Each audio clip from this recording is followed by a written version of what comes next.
Hello बच्चों। आज से हम वापस आपका जो ट्वेल्थ का फिजिक्स है चैप्टर पहला जिसका नाम है इलेक्ट्रिक चार्जेस एंड फील्ड्स, उसका आज हम सेवेंथ लेक्चर करेंगे। और पिछले कुछ दिनों में वीडियोस अपलोड करने में थोड़ा डिले हो गया, but I will try to upload videos regularly from today. So चलिए देखते हैं इलेक्ट्रिक डाइपोल किसे कहा जाता है। ठीक है, तो देखिए, इलेक्ट्रिक डाइपोल सबसे पहले तो ये बात आप ध्यान रखिएगा कि इलेक्ट्रिक डाइपोल एक तरीके का अरेंजमेंट होता है। ये किसका अरेंजमेंट है? Arrangement of two equal and opposite charges.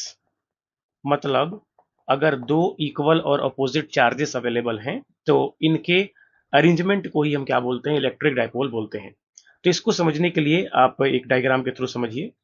जैसे लेट्स से कि ये एक चार्ज है क्यू और यहाँ पे एक चार्ज है माइनस क्यू। ठीक है, इन दोनों चार्जेस की कुछ प्रॉपर्टी है कि सबसे पहली प्रॉपर्टी, इनका जो मैग्नीट्यूड है, जो इनकी अमाउंट है, वो सेम है। ठीक है, और दूसरी बात, जो इनकी पोलैरिटी है वो क्या है? डिफरेंट है। मतलब इनका मैग्नीट्यूड सेम है लेकिन पोलैरिटी डिफरेंट है। और इसी बात को यहां पे लिखा गया है कि दो इक्वल बट अपोजिट चार्जेस होंगे। तो इक्वल का मतलब क्या है? Magnitude same. और अपोजिट का मतलब पोलैरिटी क्या होगी? डिफरेंट होगी। तो अगर कोई ऐसा केस बनता है, और साथ में एक और बात का ध्यान रखना है कि इन दोनों के बीच की जो डिस्टेंस होती है ना, वो बहुत कम होती है, जिसे हम specially for mathematical calculation future के लिए इसे या तो हम 2a से डिनोट करते हैं या तो कुछ किताबों में इसे 2l से डिनोट किया गया है। सो ओवरऑल अब कंक्लूजन पे आते हैं कि व्हाट इज इलेक्ट्रिक डाइपोल। अगर दो इक्वल और opposite charge, let's say plus q and minus q, are separated by a distance 2a और 2l, is called as electric dipole. ठीक है, मतलब इस पूरे अरेंजमेंट को ही हम क्या बोलते हैं? इलेक्ट्रिक डाइपोल कहते हैं। ठीक है, चलिए अब आगे एक बात और समझते हैं कि इस इलेक्ट्रिक डाइपोल की कुछ मोमेंट होती है। मोमेंट इन द सेंस यहाँ पे ये है कि हर एक डिवाइस, हर एक अरेंजमेंट, आपको बेहतर पता होगा कि वो अपना इम्पैक्ट किसी और डिवाइस पे, किसी और चार्ज पे, किसी और बॉडी पे दिखाएगी। तो वो जो इम्पैक्ट को एक्सप्लेन करने का जो फिजिकल मेथड है उसे हम क्या बोलते हैं? उसे हम बोलते हैं इलेक्ट्रिक डाइपोल मोमेंट।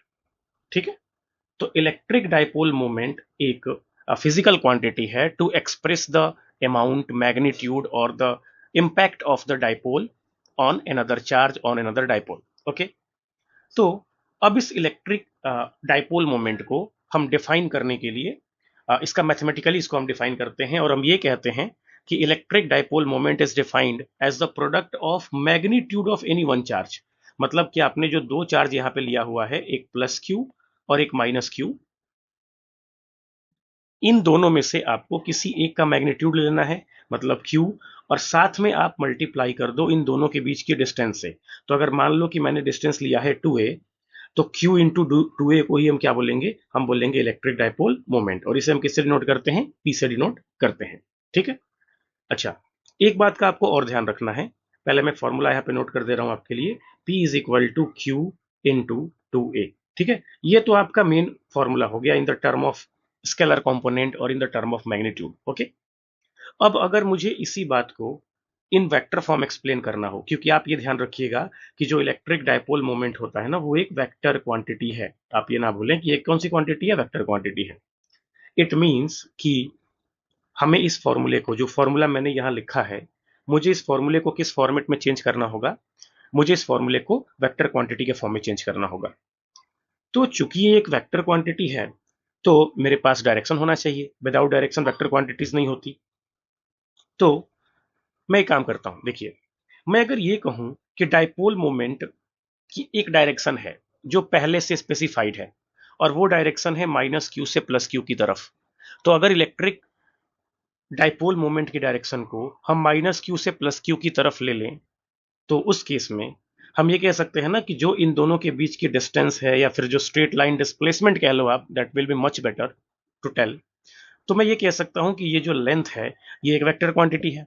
तो अगर मैं यहाँ पे एक वेक्टर कंपोनेंट यूज करूं, यानी कि 2a will be a vector quantity in this case, so जो स्केलर से आपने 11th की फिजिक्स में स्केलर प्रोडक्ट ऑफ वेक्टर्स पढ़ा होगा, और आपने ये भी पढ़ा होगा कि अगर हम एक वेक्टर को एक स्केलर से मल्टीप्लाई करते हैं तो रिजल्ट हमेशा क्या आएगा, वेक्टर आएगा। इट मीन्स कि एक वेक्टर क्वांटिटी है और साथ में क्या है, स्केलर। तो स्केलर का वेक्टर के साथ मल्टीप्लीकेशन क्या होगा, ये भी एक वेक्टर क्वांटिटी होगी। यानी यहाँ पे जो आपको डाइपोल मोमेंट दिखाई देगा वो भी क्या है, ये एक तरीके की वेक्टर क्वांटिटी है।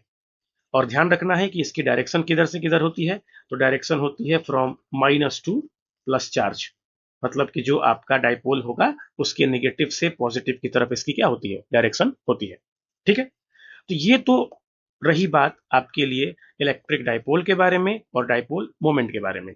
ठीक है, अब बोर्ड में कुछ इंपॉर्टेंट डेरिवेशंस हैं जो कभी कभार पूछ लिए जाते हैं। तो चूंकि हम यहाँ पे बहुत कम समय में कॉन्सेप्ट को समझने की कोशिश कर रहे हैं, so I will not take the derivational part here. मैं सिर्फ आपको इतना बताऊंगा कि टॉपिक क्या है और एग्जैक्टली उसका डायग्राम कैसे बनाया जाता है जब डेरिवेशन हम करते हैं, और साथ में उसका जो नेट फॉर्मूला निकल के आएगा वो कितना होगा। ठीक है, तो इसके लिए मैं पहले आपको इसे रेस कर देता हूं। ठीक, आप चाहो तो वीडियो को पॉज करके इसे बीच में आप नोट कर सकते हैं, बट चलिए आगे बढ़ते हैं। देखिए, अब मैं आपको बताने वाला हूं कि अगर मुझसे ये पूछा जाए कि बताइए आप कि एक इलेक्ट्रिक डाइपोल से आप फील्ड्स कैसे निकालेंगे। अच्छा, यहाँ पे फील्ड्स का मतलब क्या हुआ, ऑब्वियसली इलेक्ट्रिक फील्ड की बात हो रही है, तो डाइपोल से आप फील्ड्स कैसे निकालेंगे, इलेक्ट्रिक फील्ड। तो इसको कैलकुलेट करने के लिए हमारे पास दो पोजीशंस हैं अलग अलग, तो हम एक एक करके उसे डिटेल में देखेंगे बारी बारी से। तो जो सबसे पहला है उसमें हम पढ़ेंगे कि ऑन एक्सियल लाइन, यानी कि डाइपोल की जो एक्सियल लाइन होगी हम उस पर कैसे निकालेंगे इलेक्ट्रिक फील्ड को। तो इसके लिए देखिए, मैंने आपसे पहले ही बोला था कि लेट से कि ये माइनस क्यू चार्ज है, ये प्लस क्यू चार्ज है, और इन दोनों के बीच की दूरी क्या है, 2a। तो अगर डाइपोल को मिलाने वाली लाइन ये है, डाइपोल को एक चार्ज को दूसरे चार्ज से मिलाने वाली जो स्ट्रेट लाइन है वो ये है, तो अगर मैं इसी लाइन को आगे की तरफ एक्सटेंड कर दूं तो हम इस लाइन को क्या बोलते हैं, इसको हम कहते हैं एक्सियल लाइन। और अगर मुझे इसी लाइन पर किसी पॉइंट P पर मुझे इलेक्ट्रिक फील्ड बताना हो कि कितना होगा, तो इसके लिए एक जो एजम्पशन है वो आपको करना पड़ेगा कि जो डाइपोल का सेंटर है, मतलब यहाँ आप सेंटर मान लो, तो सेंटर से पॉइंट बी की डिस्टेंस क्या है, r। तो अगर आपका कुछ अरेंजमेंट कुछ ऐसा है, तो इस केस में अब मैं आपको डायरेक्ट फॉर्मूले के थ्रू बताता हूं कि क्या आने वाला है। तो जो आपका इलेक्ट्रिक फील्ड होगा ऑन एक्सियल पॉइंट वो हो जाएगा 1/4 pi epsilon naught into 2p upon में आर क्यूब। ठीक है, डाइपोल मोमेंट एक वेक्टर क्वांटिटी है, तो इस केस में आपका इलेक्ट्रिक फील्ड तो वेक्टर होगा ही, ऑब्वियसली होगा। ठीक है, अब यहाँ पे सारे वैल्यूज यू बेटर नो कि आर क्या है, मैंने अभी बताया था, डाइपोल के सेंटर से लेके और जो आपका पोजीशन है, एक्सियल पोजीशन, वहां पे हम निकाल रहे हैं। ओके, ठीक है। अब सेकेंड केस आता है कि अगर कोई आपसे पूछे कि ऑन इक्वेटोरियल लाइन क्या होगा। अब इक्वेटोरियल लाइन किसे कहते हैं, देखिए, जो आपका ये डाइपोल था माइनस क्यू प्लस क्यू, ये इसका एक्सिस था। तो एक्सिस के परपेंडिकुलर अगर कोई पॉइंट है, कुछ इस तरीके से मैंने यहाँ पे ले लिया, ये परपेंडिकुलर पोजीशन पे कोई एक पॉइंट है, तो इस पॉइंट को हम क्या कहते हैं, इक्वेटोरियल पॉइंट कहते हैं।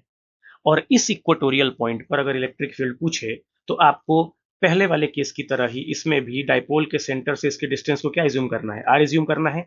और अगर आपने ऐसा किया हुआ है तो इस केस में जो आपका इलेक्ट्रिक फील्ड निकल के आएगा वो आएगा 1/4 pi epsilon naught into p by r का क्यूब। ठीक है, तो दोनों फॉर्मूले में आप देख सकते हैं, पहले मैं यहाँ पे वेक्टर क्वांटिटी ऐड कर देता हूं, because you better know dipole moment is a vector quantity, अभी बताया था मैंने आपको। तो जब डाइपोल मोमेंट वेक्टर होगा तो इलेक्ट्रिक फील्ड तो ऑटोमेटिकली वेक्टर होगा, और स्पेशली इलेक्ट्रिक फील्ड वेक्टर तो है ही। ठीक है, आप फील्ड से कभी कंफ्यूज ना हो, फील्ड का मतलब होता है इलेक्ट्रिक फील्ड बोलो आप, इलेक्ट्रिक फील्ड इंटेंसिटी बोलो आप, दोनों बात क्या है, सेम है। ओके, तो ये रही बात आपके डाइपोल से रिलेटेड। ठीक, उम्मीद करता हूं कि आपको ये लेक्चर जरूर समझ आया होगा, और अधिक से अधिक इसे शेयर जरूर करें, क्योंकि जब तक आप इसे शेयर नहीं करेंगे बच्चों तक ये वीडियोस का कॉन्सेप्ट नहीं पहुंचेगा। ठीक है, और अगर अच्छा लगा हो वीडियो तो उसे लाइक करें और कमेंट जरूर करें। अगर आपको किसी भी टॉपिक में डाउट हो तो आप कमेंट करें, मैं उस टॉपिक पे वीडियोस बनाऊंगा और आपके लिए उसे स्पेशली डिजाइन किया जाएगा। ठीक है, थैंक यू।